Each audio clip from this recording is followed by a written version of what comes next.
Hello, hello.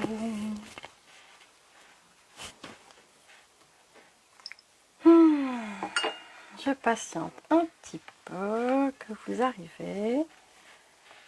Voilà.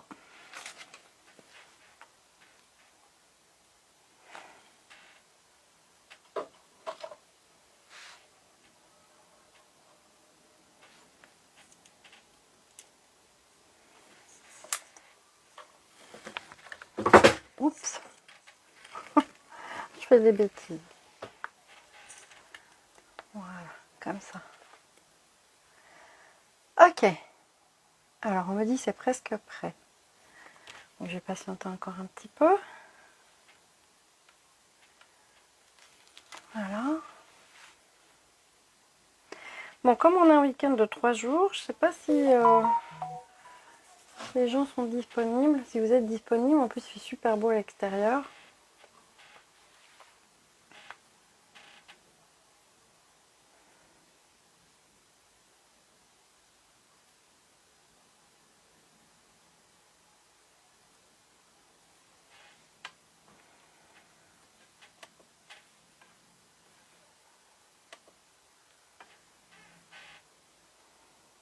Ok, on va démarrer. Hello, hello, j'espère que vous allez bien, que vous avez bien profité de cette journée qui était hyper lumineuse. Alors aujourd'hui, j'ai appelé ce live Déprocrastinez-vous.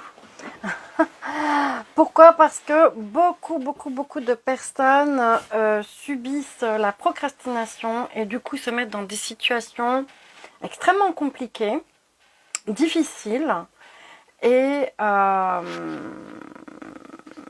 ça les plombe en fait, ça les plombe, ça les alourdit dans leur vie, ça les freine, ça freine leur évolution. Ce passage à l'action, cette difficulté avec le passage à l'action, ça peut vraiment être, comment dire, un vrai,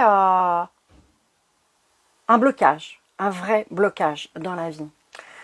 Alors, moi, je vais vous parler de comment je procrastinais avant. Et je peux vous dire que je reviens de loin. Hein. Alors avant, je procrastinais à un point qui était juste affolant.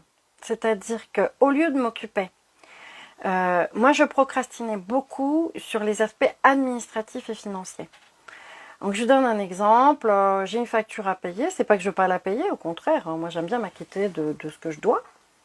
Demain, après, alors c'est pas une semaine, c'est pas un jour, c'est des mois qui filent.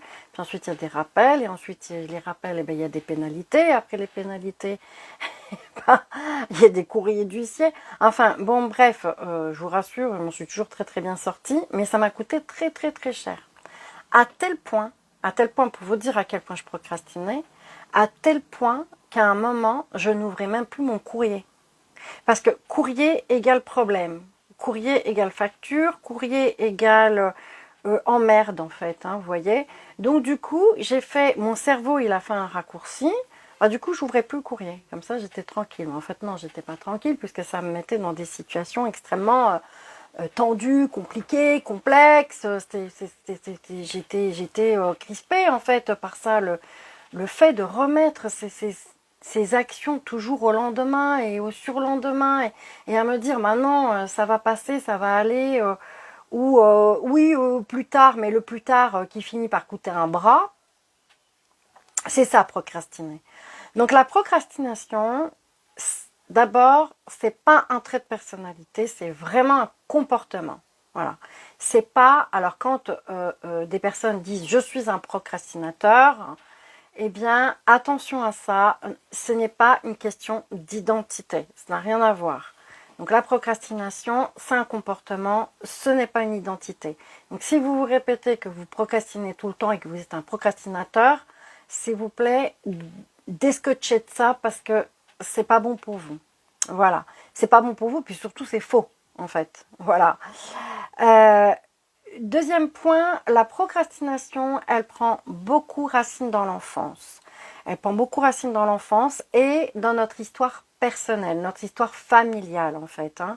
Et je vais vous expliquer pourquoi ça vient de là. Hein. Beaucoup de personnes agissent comme ça, parce qu'ils ont reçu des messages qu'on appelle des messages, comment dire, des injonctions, des messages contraignants. En fait, on appelle ça des messages contraignants, mais c'est aussi des injonctions. Coucou David, coucou Pascaline.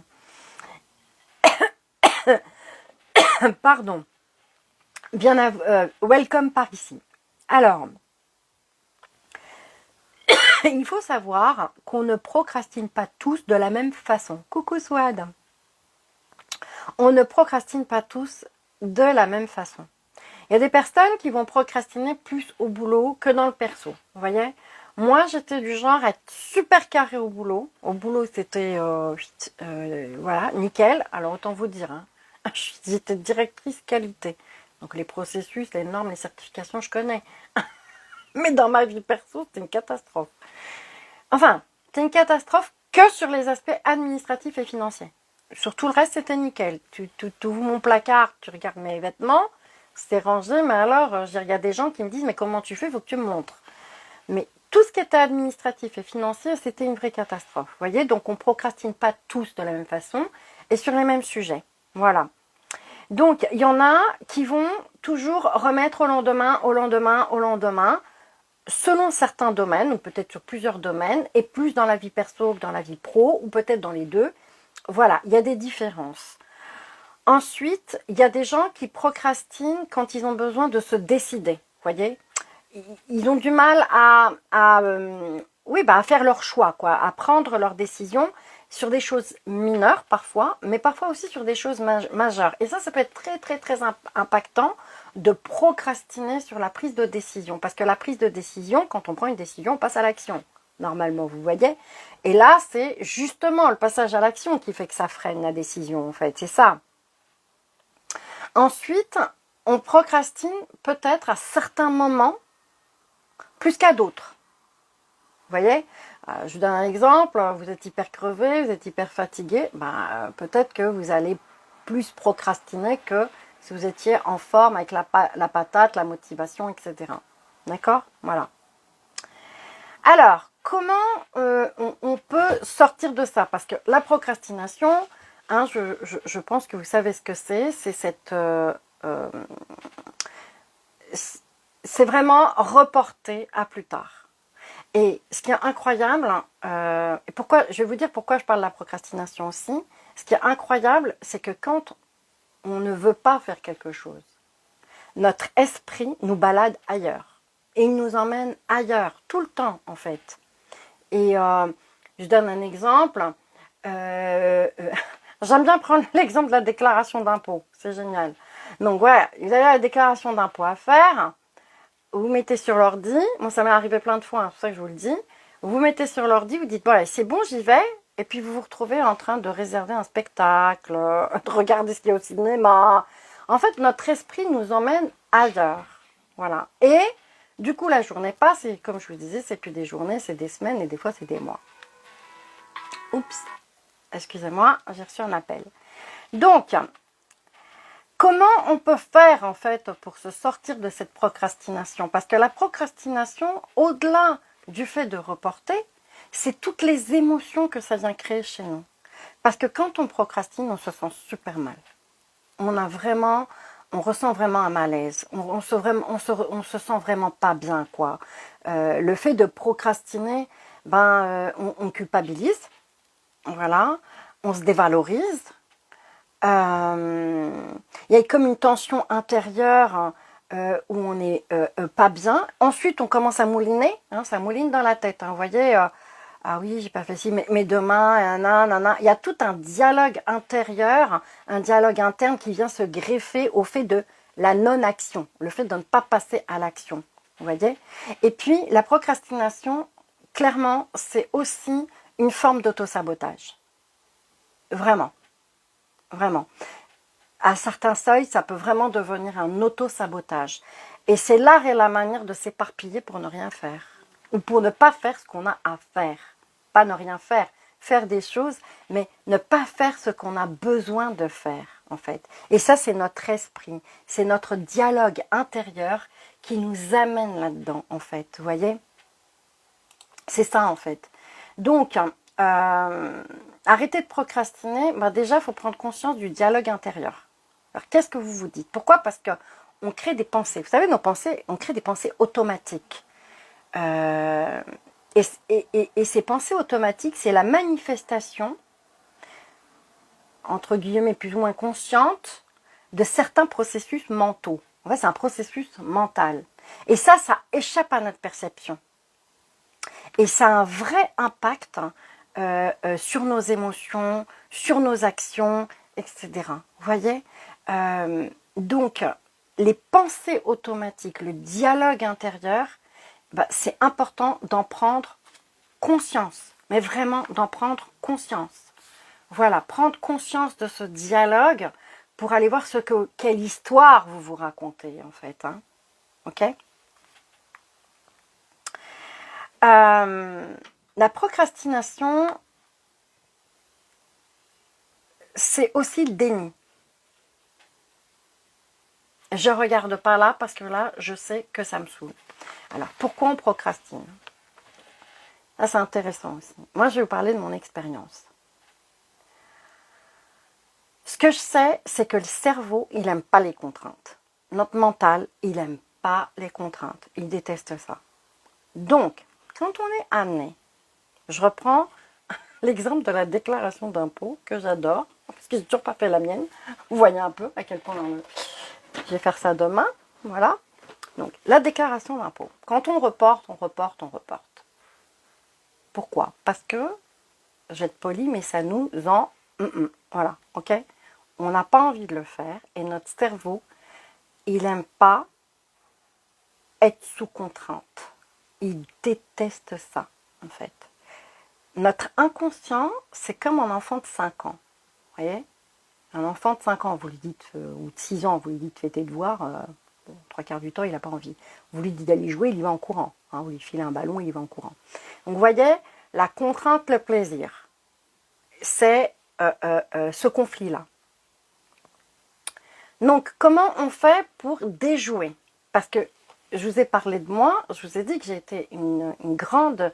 J'ai beaucoup procrastiné dans ma vie. Hein, ça m'a coûté très cher. Alors, je vais vous dire comment moi j'ai fait pour m'en sortir. Comment moi j'ai fait pour sortir de la procrastination. Un jour, alors ça va vous paraître con ce que je vais vous dire, mais je vous assure que c'est exactement ce que j'ai fait. C'est-à-dire qu'un jour, je l'ai décidé. Un jour, j'ai dit, il y en a marre de ce fonctionnement où je stresse tout le temps, où je culpabilise tout le temps, où je suis dans des émotions hyper négatives, hein, où je m'en veux, enfin voilà, je me dévalorise, etc. J'en ai ras-le-bol de ça. Ça a duré très longtemps, ça a dû durer 15 ans, vous voyez. Et donc, j'ai décidé. Alors ensuite, décider, c'est déjà un grand pas. Ensuite, j'étais à l'écoute de moi-même. C'est-à-dire que je me suis dit, mais ça me fait quoi en fait quand je procrastine? Quand je dis que je vais faire ma déclaration d'impôt, depuis 15 jours, je dis que je vais la faire et que je ne la fais pas, comment je me sens? Ben, je me sens pas bien. Ok, qu'est-ce que je me raconte comme histoire? Ça me saoule, ça m'ennuie, j'ai pas envie de le faire. Ok, comment est-ce que tu peux faire pour te connecter à ça et le faire sans que ce soit aussi contraignant? Ben, c'est simple. Vous savez, je vous parle tout le temps de l'énergie. Et je vous dis, l'énergie s'expanse là où nous posons notre attention. Ok? Donc, si moi je pose mon énergie sur quelque chose qui m'ennuie, qui me contraint, je vais faire de la place à ça. Ok? Donc à partir de là, je me suis dit, ok, alors comment je peux switcher et me connecter à quelque chose qui fasse que je me sente mieux? On va pas dire, ça va pas être le grand kiff de faire ma déclaration d'impôt, clairement, mais comment est-ce que je peux faire cette déclaration d'impôt? Je vous donne cet exemple-là, je peux vous en donner plein d'autres en fait. Hein. Comment est-ce que je peux faire ça en me sentant mieux? Eh bien, écoutez, c'est simple. Alors déjà, je me suis dit, je vais me connecter au moment où je l'ai déjà fait. Vous voyez? C'est-à-dire que je me visualise, je m'imagine l'ayant déjà fait. C'est-à-dire que je m'imagine, par exemple, là, je m'imagine à demain soir. Demain soir, c'est fait. Voilà, c'est fini. Ça fait un bien fou. Je me sens soulagée et je suis fière. Je suis fière d'avoir fait cette chose-là. Je suis contente de moi. Je l'ai réalisé, j'ai passé outre. Et le fait de me connecter à quelque chose de positif, ça me donne envie d'y aller. Ça, c'est le premier point. Et je vous assure que sur moi, en tous les cas, ça marche super bien. Ensuite, ce que je me dis, c'est bon, ok, d'accord, il faut que je fasse ce truc-là. Dans quelles conditions, dans quel environnement je peux le faire en me sentant mieux? Je me dis, ok, quand je vais faire ma déclaration d'impôt, déjà, je vais éteindre mon téléphone. Voilà, je ne vais plus consulter mes mails, etc. Je vais regarder ma montre et je vais prendre 1 heure. Et si ça me prend plus d'1 heure, je fais un break et je reviens dessus. Je reste pas scotché à ça. Et je mets de la musique. Moi, c'est la musique. Peut-être que vous, c'est autre chose. Vous voyez? Donc, je me crée un environnement. Je me crée un environnement, un contexte, de façon à ce que ce soit, voilà, plus sympa pour moi. Et je reste toujours connectée à ce que je l'ai déjà fait. Cette fierté, ce plaisir de l'action accomplie, de l'accomplissement. Je me connecte qu'à ça. Je me connecte pas à ça m'embête et tout ce dialogue intérieur qui va tourner en boucle avec ces pensées automatiques qui vont créer des émotions et des émotions dans lesquelles je vais me sentir mal. Non, ça je lâche. Je me connecte qu'au moment où j'ai fait cette chose-là. Et ça m'apporte du bien-être. Et ça, du coup, ça m'apporte une source de motivation. Et c'est une clé que je vous partage parce que moi, ça marche super bien sur moi. Je ne dis pas que ça va être votre cas, mais en tous les cas, ça marche super bien. Ensuite, il y a une autre clé que je vais vous donner et qui est pas mal aussi.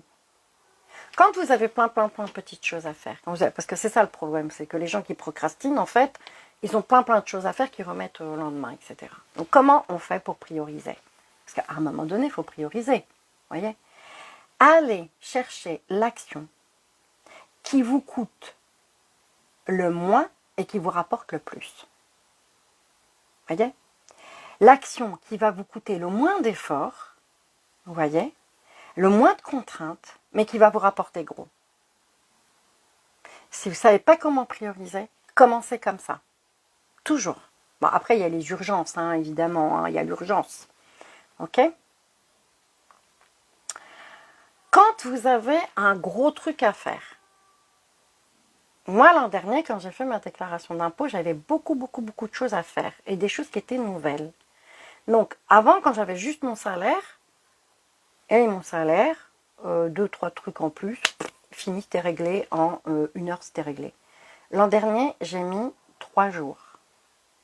3 jours, parce que règle, je sais pas quoi, case A, B, je sais pas quoi, ça a pris la tête. J'ai dit, ok, d'accord, c'est pas grave, je vais le faire en 3 jours. Mais, j'ai découpé. J'ai dit, ok, cette partie-là, je l'ai faite. Cette partie-là, je l'ai faite. Il me reste 2 parties. Demain, je ferai la 2e partie. Après-demain, je ferai la 3e partie. Ce qui fait qu'en réalité, je suis arrivée au bout en étant beaucoup moins tendue, beaucoup moins stressée, beaucoup moins, travaillée émotionnellement. Et à chaque fois que je faisais une partie, je me disais, ouf, super, j'ai super bien avancé. Vous voyez? Donc ça, pensez à découper. Coucou Sonia. Contente que tu sois là. Il y a Mia, je crois aussi, c'est ça? Ouais.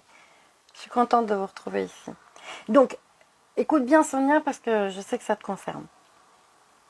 Donc, découper, en fait, quand vous avez un gros truc à faire, le gros truc, ça, vous vous dites, oh là, je m'attaque à un truc, comment je vais faire? Pensez à découper. Coucou Mia.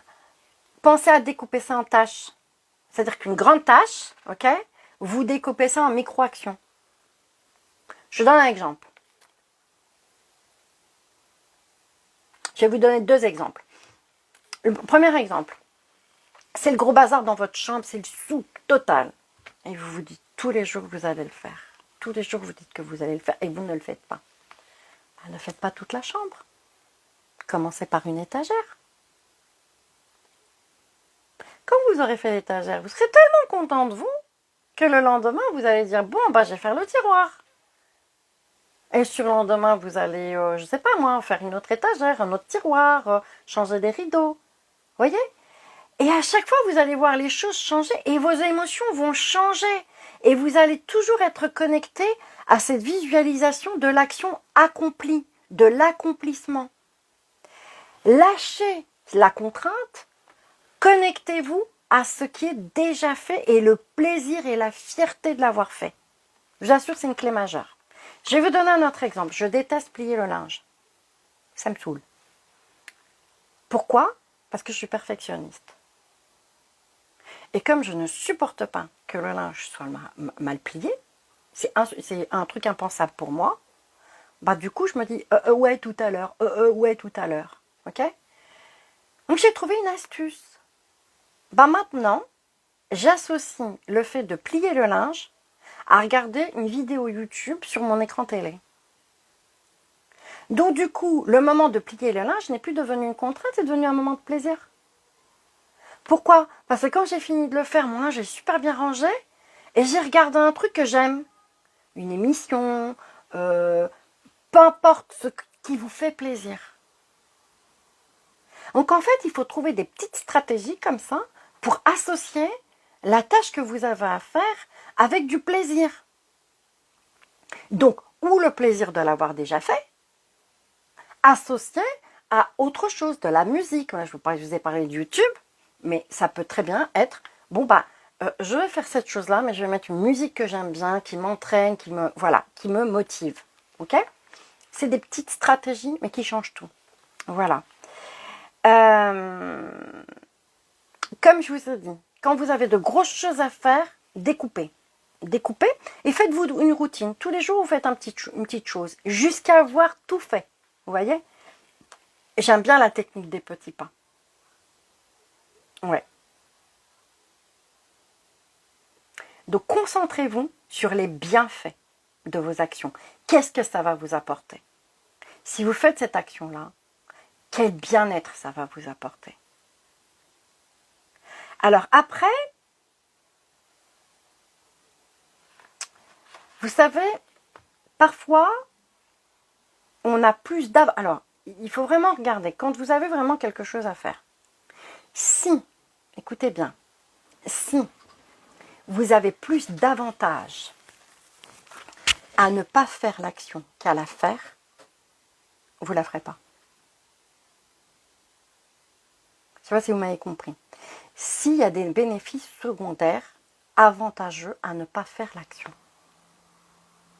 bah vous ne ferez pas l'action. C'est ça qui fait que vous ne le ferez pas. Vous voyez? C'est ça qui fait que vous ne le faites pas. Donc comment vous pouvez vous arranger pour faire de ce bénéfice secondaire un plus. Donc regardez ça. Quel bénéfice secondaire j'ai à ne pas le faire? Si la valeur du bénéfice secondaire est plus importante que l'action elle-même, vous allez avoir du mal. Vous voyez? Là, ça va être compliqué de cesser de procrastiner. Parce que là, vous allez remettre au lendemain. Et ça va vous empêcher vraiment d'avancer. Donc moi, là-dessus, je vous invite à vous reconnecter à vos valeurs. Revenez dans vos valeurs. C'est hyper important. Si je ne fais pas cette chose-là, est-ce que je suis alignée à mes valeurs? C'est ça le truc. Alors, 2 derniers points pour la procrastination, mes amis, et pas des moindres. 2 points. Je vous ai parlé des messages contraignants en démarrant ce live. Il y a 2 messages contraignants qui nous empêchent d'avancer. Je vous ai dit aussi, en démarrant, que ça prend racine dans l'enfance. Le premier message contraignant qui nous amène à la procrastination et qui nous dézingue, c'est le perfectionnisme. Donc, sois parfait. C'est le premier. Le deuxième message contraignant, dépêche-toi. Vous avez remarqué que la procrastination, c'est quand même beaucoup lié au temps. Le temps. On associe beaucoup la procrastination demain, demain, encore, et toujours. Il y a une notion du temps. Donc il y a des gens qui ne peuvent pas s'empêcher d'attendre le dernier moment pour faire les choses. Et ça vient du message contraignant, dépêche-toi. Parce que le cerveau, il a enregistré, tu feras les choses quand ce sera trop tard. Ou quand ce sera tard. Peut-être pas trop tard, mais tard. Parce qu'un enfant qui reçoit le message contraignant, dépêche-toi, ça veut dire t'es pas à l'heure. Dépêche-toi, ça veut dire tu vas être en retard. Donc le cerveau, il a compris, je passe à l'action quand il est tard. Ça, c'est le dépêche-toi. Ok? L'autre message, c'est sois parfait. Alors, le problème des gens qui sont dans le perfectionnisme, c'est qu'ils ne vont pas lâcher l'affaire tant que ce n'est pas parfait. Donc, ils vont prendre du temps, ils vont traîner. Ils n'acceptent pas de lâcher la perfection. Vous voyez? Et ça fait que ah ouais, mais là, j'ai pas le temps, je veux que ce soit bien fait, donc je vais refaire ça plus tard, en fait. Parce que cette perfection, ça les plombe au lieu de les aider, en fait, vous voyez? La volonté de vouloir être parfait, il y a une association au niveau mental qui s'est faite, en fait. C'est-à-dire que si je mène cette action-là, ça devient douloureux pour moi. Je donne un exemple. Je reprends l'exemple des impôts. L'an dernier, ça m'a mis 3 jours. Je vous assure, 3 jours. Hein. J'ai appelé 3 fois les impôts. 3 jours. Mon cerveau, il a enregistré que faire sa déclaration d'impôt, c'est douloureux, quoi. C'est dur, c'est long, c'est douloureux. Mon cerveau, il a enregistré ça, vous voyez? Et comme moi, je veux bien faire les choses, je me limite. Donc, à un moment donné, il va falloir trouver des compromis. En acceptant l'idée de poser des actions, là, maintenant, même si elles sont incomplètes et imparfaites. Il y a un autre facteur aussi, c'est la peur de l'échec. Je fais pas, on ne sait jamais si je vais me planter. Voilà. Donc, et souvent, le perfectionnisme et la peur de l'échec, ça va ensemble. Hein. Souvent, je ne dis pas que c'est systématique, mais souvent, vous voyez? Donc, la peur de l'échec, le perfectionnisme, dépêche-toi, la peur du jugement des autres aussi. Parce que si je ne fais pas bien, qu'est-ce qu'on va penser de moi? Comment on va me regarder? Comment on va m'observer? Qu'est-ce qu'on va dire de moi? Ouais, plus tard. Ouais, plus tard. Parce que tout ça, ça fait qu'on reporte, on reporte, on reporte. Et ça crée des émotions à l'intérieur de nous qui nous pourrissent la vie, en fait. Dites-moi, ouais, Sonia, tu dis ça te parle complètement. Qu'est-ce qui te parle complètement? Tu veux dire le perfectionnisme? Je vais vous faire une synthèse là, des 10 clés que moi je vous partage là aujourd'hui en live. Mais bon, dans Puissentiel, les filles, on ira un cran plus loin sur les messages contraignants. Voilà. Parce que, ah oui, pourquoi en fait j'ai proposé ce live sur la procrastination? C'est que les personnes que j'accompagne, elles procrastinent toutes. J'étais super étonnée. Alors moi, je suis une ancienne grande...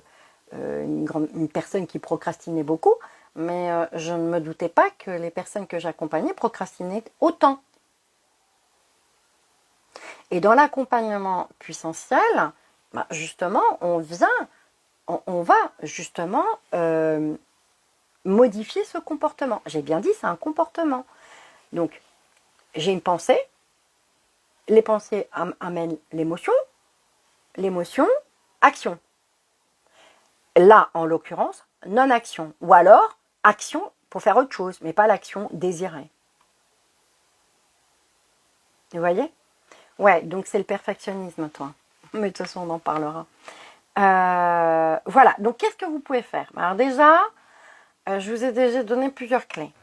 Connectez-vous à l'action déjà faite. Visualisez-vous, vous l'avez déjà fait. Connectez-vous à cette fierté de l'action faite. Moi, en tous les cas, ça marche super bien sur moi. Je ne suis en retard sur quasiment rien. Sur le plan administratif et sur le plan financier. Et j'avais même cette habitude-là avec mes rendez-vous médicaux. Les ordonnances du médecin elles restaient dans le sac 6 mois et je faisais rien. Pas d'analyse de sang, rien du tout. Voilà. Et ça me saoulait, en fait. Voilà. Bon, là, aujourd'hui, je me rends compte quand même que c'est bon pour moi d'aller consulter et faire ce que j'ai à faire pour avoir une bonne santé, quoi. Voilà. Donc là, maintenant, je me connecte à ça. Et moi, il y a un truc que j'utilise, que je vais vous partager ici quand même, parce que ça paraît con, mais je vous assure, ça marche super bien. Souvent, j'ai un dialogue intérieur qui me dit « Ah ouais, non mais ça va être compliqué de faire ce truc-là, il va falloir que je me lève, que je fasse... » Tu sais, le mental, là, il en fait mais toute une histoire, tout un flanc. Et quand je commence à réfléchir comme ça, je me dis « Et si c'était facile de le faire en réalité? Et si mon mental, là, il était en train de me raconter des bobards? Et s'il était en train de tout amplifier en me racontant des bobards? Souvenez-vous, le mental envoie des messages trompeurs. Il nous raconte des bêtises. Et ça, c'est prouvé par les neurosciences. Pas des bêtises. Enfin, vous voyez, ça ne sort pas de ma tête. C'est prouvé, en fait, ce que je vous dis. Vous voyez? Donc, le mental envoie des messages trompeurs. Donc, utilisez le « et si ». Et si, finalement, si mon mental me racontait des bêtises? Et si, finalement, c'était beaucoup, beaucoup, beaucoup plus facile que ça? Et si c'était beaucoup plus simple que ça? Et si je pouvais même éprouver du plaisir à le faire, finalement? La dernière fois, je devais aller au centre commercial m'acheter un truc. Moi, j'aime pas les centres commerciaux. Donc, j'ai passé 8 jours à le faire. Puis un matin, je me suis levée, j'ai dit, non, mais attends, pourquoi je me raconte toutes ces bêtises? Je suis partie, je suis revenue, j'ai mené mon action en 45 minutes. Je suis rentrée chez moi, je me dis, mais en fait, je me racontais des bêtises, quoi. Et c'est souvent le cas. Le truc, c'est qu'il faut être à l'écoute de ce que vous vous racontez comme histoire. Il faut être à l'écoute de vos émotions. Quelle émotion je ressens? Je culpabilise, je me sens mal, je me dévalorise. Quelle histoire je me raconte et qu'est-ce que je ressens? C'est ça qui va vous aider à switcher. Alors, dites-moi, est-ce que vous avez des questions? Je vais vous synthétiser rapidement les points pour vous dire en quelques points comment on peut faire ça. La gestion du temps, c'est important aussi. La gestion des tâches et des priorités du temps. Ça aussi. Souvenez-vous, hein, je fais ce qui me rapporte le plus et qui me coûte le moins. En premier. Voilà. Est-ce que vous avez des questions? Dites-moi si vous êtes concerné par la procrastination, comment vous gérez ça, comment ça se passe dans votre quotidien, quand vous remettez en permanence des choses au lendemain, que vous reportez.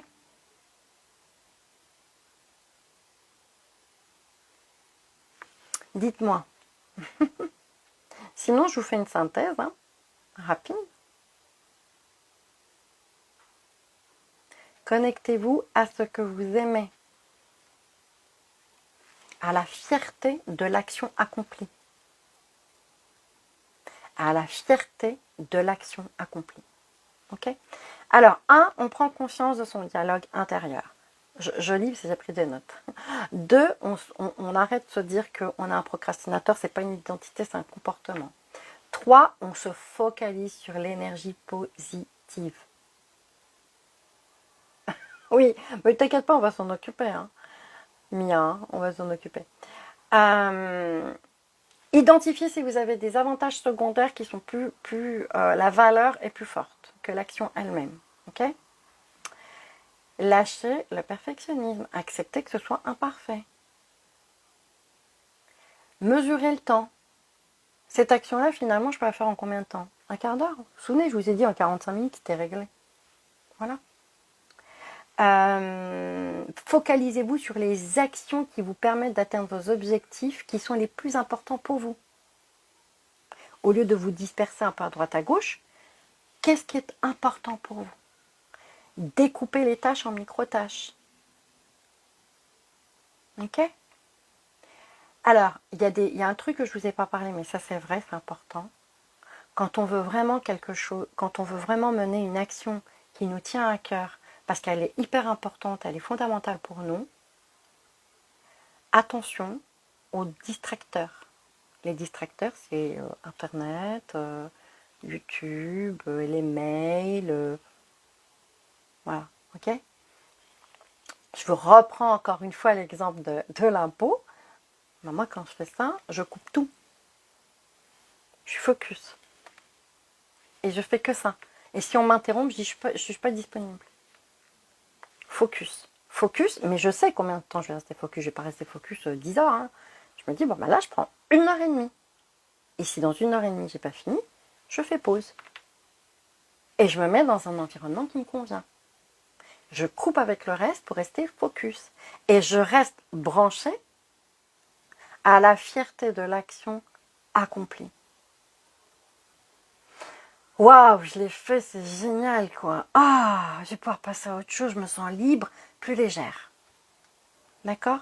C'est les 10, je vais vous les mettre dans le post, c'est les 10 conseils que je peux vous donner comme ça dans un live.